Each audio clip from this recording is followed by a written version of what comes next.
आकाशवाणी गोरखपुर से प्रादेशिक समाचार।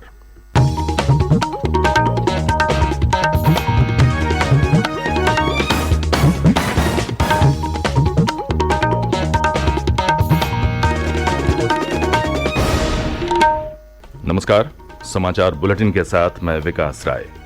पहले मुख्य समाचार। प्रधानमंत्री नरेंद्र मोदी ने 36वें राष्ट्रीय खेलों का किया शुभारंभ। कहा, ये खेल आयोजन वैश्विक परिदृश्य पर तेजी से उभरते भारत के सामर्थ्य का प्रतीक है। राज्यपाल आनंदीबेन पटेल ने दिव्य दीपोत्सव 2022 के लिए मोबाइल और प्रतीक चिन्ह का किया लोकार्पण। कहा, जन भागीदारी से मनाया जाए दीपोत्सव।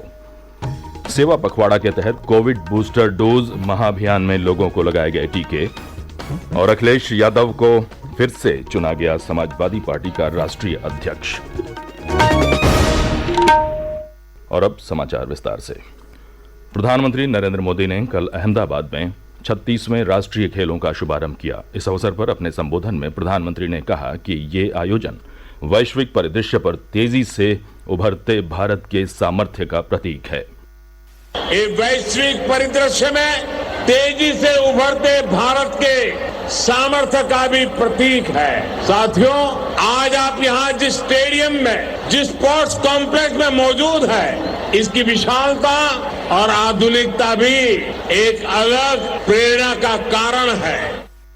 प्रधानमंत्री ने खेल सामर्थ्य के महत्व का जिक्र करते हुए कहा कि खेल के क्षेत्र में उत्कृष्टता से किसी भी देश को विश्व में सम्मान हासिल होता है। किसी भी देश की प्रगति और दुनिया में उनके सम्मान का खेलों में उसकी सफलता से सीधा संबंध होता है। राष्ट्र को नेतृत्व देश का युवा देता है और खेल, स्पोर्ट्स उस युवा की ऊर्जा का, उसके जीवन निर्माण का प्रमुख स्रोत होता है। आज भी आप देखेंगे दुनिया में जो देश विकास और अर्थव्यवस्था में टॉप पर है, उनमें से ज्यादातर मेडल लिस्ट में भी टॉप पर होते हैं। इसलिए खेल के मैदान में खिलाड़ियों की जीत, उनका दमदार प्रदर्शन अन्य क्षेत्रों में देश की जीत का भी रास्ता बनाता है। 12 अक्टूबर तक चलने वाले इन राष्ट्रीय खेलों में 36 तरह के खेलों की प्रतियोगिताओं का आयोजन किया जाएगा। इन खेल स्पर्धाओं में 36 राज्यों और केंद्र शासित प्रदेशों के 7,000 से अधिक खिलाड़ी प्रतिभाग कर रहे हैं। प्रदेश के 395 खिलाड़ी विभिन्न खेल मुकाबलों में भाग लेंगे। पिछले दिनों मुख्यमंत्री योगी आदित्यनाथ ने यूपी टीम के खिलाड़ियों के साथ संवाद में कहा था कि प्रधानमंत्री नरेंद्र मोदी की प्रेरणा से देश में खेल के प्रति जागरूकता बढ़ी है। उन्होंने कहा कि खेल न सिर्फ स्वस्थ रहने के लिए जरूरी है, बल्कि प्रदेश के सामर्थ्य को व्यक्त करने का भी एक माध्यम है।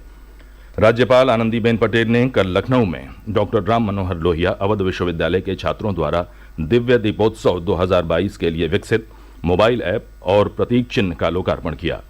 इस अवसर पर श्रीमती पटेल ने विद्यार्थियों की इस रचनात्मक गतिविधि की सराहना करते हुए कहा कि दीपोत्सव में जन भागीदारी बढ़ाने के लिए विद्यार्थी अभियान के रूप में आम लोगों से दियों के लिए तेल और बाती का दान संग्रह करें। उन्होंने कहा कि यह दीपोत्सव जन भावनाओं से जुड़ा हुआ है, इसे जन भागीदारी से मनाया जाना चाहिए। राज्यपाल ने अधिक दान करने वालों की सूची बनाने का निर्देश भी दिया, जिससे सर्वाधिक दान देने वाले लोगों को सम्मानित किया जा सके।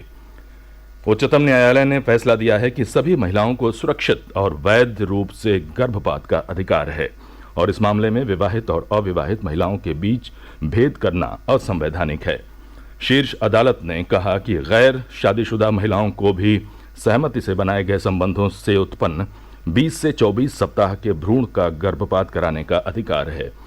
न्यायाधीश न्यायमूर्ति डीवाई चंद्रचूड़ की अध्यक्षता में 3 न्यायाधीशों की पीठ ने यह भी फैसला दिया कि चिकित्सकीय गर्भपात अधिनियम के तहत दुष्कर्म की व्याख्या में वैवाहिक दुष्कर्म को भी शामिल किया जाना चाहिए।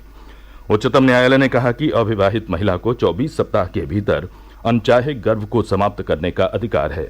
शीर्ष न्यायालय ने कहा कि विवाहित महिला को गर्भपात कराने के अधिकार से वंचित करना मौलिक अधिकारों का उल्लंघन है।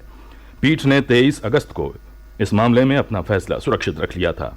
25 वर्षीय एक अविवाहित महिला ने दिल्ली उच्च न्यायालय में याचिका दायर कर 23 सप्ताह और 5 दिन के गर्भ को समाप्त करने की इजाजत मांगी थी। प्रादेशिक समाचार आप आकाशवाणी गोरखपुर से सुन रहे हैं। ये समाचार बुलेटिन हमारे YouTube channel AIR news Gorakhpur और ट्विटर हैंडल AIR News_GKP पर भी उपलब्ध है। प्रधानमंत्री नरेंद्र मोदी के जन्मदिन से लेकर गांधी जयंती तक प्रदेश भर में चलाए जा रहे सेवा पखवाड़ा कार्यक्रम के तहत विभिन्न आयोजनों का सिलसिला जारी है। इसी क्रम में कल विभिन्न जिलों में मेगा स्वास्थ्य शिविर के आयोजन किए गए और स्टॉल लगाकर कोविड के बूस्टर डोज लगवाए गए। अमेठी में आयोजित एक कार्यक्रम में केंद्रीय मंत्री स्मृति ईरानी शामिल हुईं। सिद्धार्थनगर में सेवा पखवाड़ा के तहत क्षेत्रीय सांसद जगदम्बिका पाल ने मेगा स्वास्थ्य शिविर का आयोजन किया, जिसमें लोगों ने कोविड टीके और बूस्टर डोज लगवाए। श्री पाल ने अपने निर्वाचन क्षेत्र डुमरियागंज के बेवा में संचालित सामुदायिक स्वास्थ्य केंद्र में गर्भवती महिलाओं के ऑपरेशन के लिए सीजर OT का शुभारंभ भी किया। सुल्तानपुर में भाजपा कार्यकर्ताओं ने टीकाकरण केंद्रों पर स्टॉल लगाकर लोगों को बूस्टर डोज लगवाने के लिए प्रेरित किया। जिले में बनाए गए 306 टीकाकरण केंद्रों पर 32,000 से ज्यादा लोगों को कोविड बूस्टर डोज लगाया गया। बाराबंकी में प्रदेश के खाद्य और रसद राज्य मंत्री सतीश शर्मा ने राम सनेही घाट सामुदायिक स्वास्थ्य केंद्र पर कोरोना के बूस्टर डोज महाअभियान की शुरुआत की। जिले में 2 से ज्यादा स्थानों पर कैंप लगाकर 36,000 लोगों को बूस्टर डोज लगाए गए। हमीरपुर में जिला चिकित्सालय सहित सभी सामुदायिक और प्राथमिक स्वास्थ्य केंद्रों में शिविर लगाकर कोविड वैक्सीन और बूस्टर डोज लगवाए। वहीं देवरिया में भाजपा कार्यकर्ताओं ने जिले के सभी टीकाकरण केंद्रों पर सेवा कार्य किया। इस दौरान पार्टी कार्यकर्ताओं ने लोगों को केंद्रों पर ले जाकर कोविड टीका लगवाया। इसी क्रम में स्थानीय सांसद डॉक्टर रमापति राम त्रिपाठी, विधायक शलभ मणि त्रिपाठी ने जिला महिला अस्पताल पहुंचकर टीकाकरण अभियान की जानकारी ली और लोगों को टीके लगवाने के लिए प्रेरित किया। पीलीभीत सहित कई जिलों में भी बूस्टर डोज के लिए मेगा कैंप लगाया गया। उप मुख्यमंत्री ब्रजेश पाठक ने कल देवरिया जनपद के 1 दिवसीय भ्रमण के दौरान मेडिकल कॉलेज गौरी बाजार के कान्हा गौ आश्रम और प्राथमिक स्वास्थ्य केंद्र तथा लबकनी में आंगनबाड़ी केंद्र का निरीक्षण किया। इस दौरान श्री पाठक ने अधिकारियों को निर्देश दिया कि केंद्र और राज्य की जन कल्याणकारी और स्वास्थ्य योजनाओं का क्रियान्वयन पूरी पारदर्शिता के साथ किया जाए, ताकि समाज का आखिरी व्यक्ति सरकार की योजनाओं और नीतियों का फायदा उठा सके। उप मुख्यमंत्री ने कहा कि प्रधानमंत्री नरेंद्र मोदी के विजन के आलोक में गरीब, शोषित और किसानों सहित सभी वर्गों के उन्नयन के लिए काम किया जा रहा है। उन्होंने कहा कि गरीबों को मुफ्त शिक्षा, इलाज और राशन देकर पंडित दीनदयाल उपाध्याय के अंत्योदय के सपने को साकार किया जा रहा है। लखनऊ में आयोजित समाजवादी पार्टी के राष्ट्रीय सम्मेलन के दूसरे और अंतिम दिन कल अखिलेश यादव को सर्वसम्मत से पार्टी का राष्ट्रीय अध्यक्ष चुन लिया गया है। पार्टी के राष्ट्रीय महासचिव रामगोपाल यादव ने इस बात की घोषणा करते हुए कहा कि राष्ट्रीय अध्यक्ष के पद पर किसी और ने नामांकन नहीं किया था, इसलिए अखिलेश यादव को निर्विरोध अध्यक्ष घोषित कर दिया गया। कल नरेश उत्तम पटेल को प्रदेश अध्यक्ष के पद पर पुनः नामित किया गया है। 2 दिवसीय इस अधिवेशन में विभिन्न प्रस्तावों को भी पारित किया गया। प्रदेश के ग्रामीण इलाकों में खेलों को बढ़ावा देने के लिए ब्लॉक स्तर पर स्टेडियम बनाए जाने पर विचार किया जा रहा है।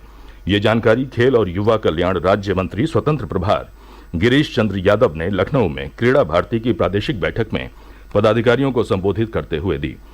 उन्होंने कहा कि एक जिला एक खेल योजना के तहत राज्य के सभी 75 जिलों में खेलो इंडिया सेंटर बनाए जाएंगे।